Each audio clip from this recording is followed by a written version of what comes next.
2024 সালের ছাত্র জনতার অভ্যুত্থানের অন্যতম যুদ্ধক্ষেত্র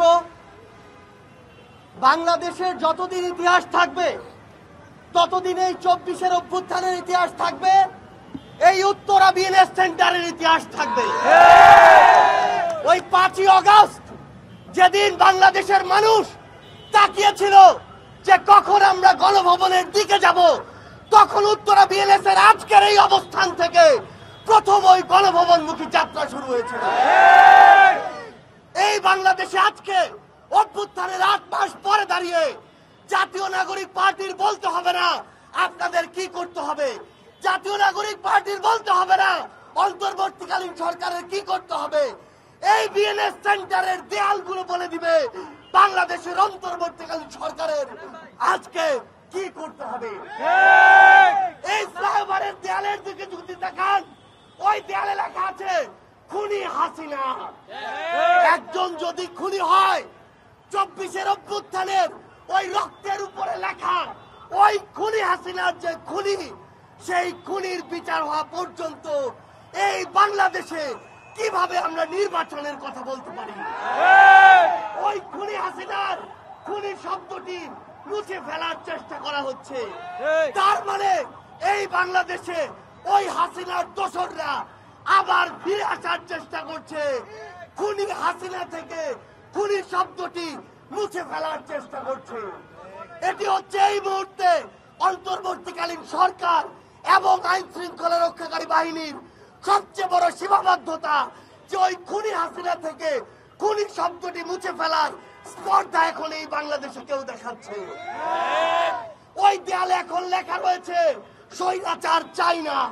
রক্তের বিনিময়ে এই উত্তরা, এই বাংলাদেশ যে স্বৈরাচারকে হটিয়েছে, সেই স্বৈরাচার এই বাংলাদেশে আমরা আর চাই না। এই স্বৈরাচার কখনো একা স্বৈরাচার হয়ে উঠতে পারে না।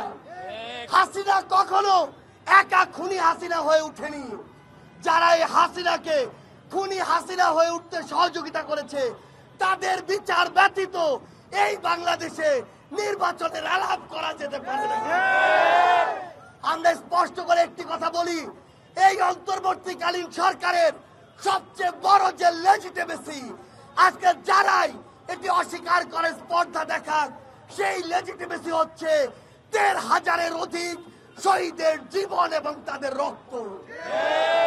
আজকে যারা বড় বড় কথা বলে, তাদেরকে আমরা দেখেছি কিভাবে নিজের মুখ ঢেকে রেখে অফিসের ওই যে দেয়াল, অফিসের ওই যে গেট, তার ভিতরে চেয়ারে ঢুকে বসে থাকতো। আজকে যখন ছাত্র জনতা চেয়ার থেকে বেরিয়ে এসে, অফিসের ওই লক গেট থেকে বেরিয়ে এসে রাজপথে রক্ত দিয়েছে, জীবন দিয়েছে, তখন সেই জীবন যারা দিয়েছে তাদের বিচার ব্যতীত যারা শুধু নির্বাচন করে, তাদের চোখ ওই রক্তের উপরে নয়, তাদের চোখ ওই জীবনের দিকে নয়, তাদের চোখ শুধুমাত্র ক্ষমতার দিকে।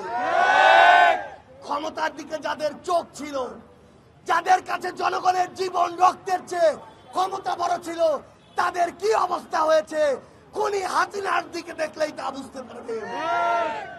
আমরা স্পষ্ট করে বলি, এই বাংলাদেশে ওই হাসিনা খুনি হাসিনা হয়ে উঠেছে, যে স্বৈরাচার তৈরি করেছে, যে সিস্টেমটা তৈরি করেছে, এদের সামগ্রিক বিচার না হওয়া পর্যন্ত এই বাংলাদেশে অন্য কিছু চিন্তা করা শুধুমাত্র ব্যক্তি স্বার্থকে প্রাধান্য দেওয়ার সবচেয়ে বড় লক্ষণ।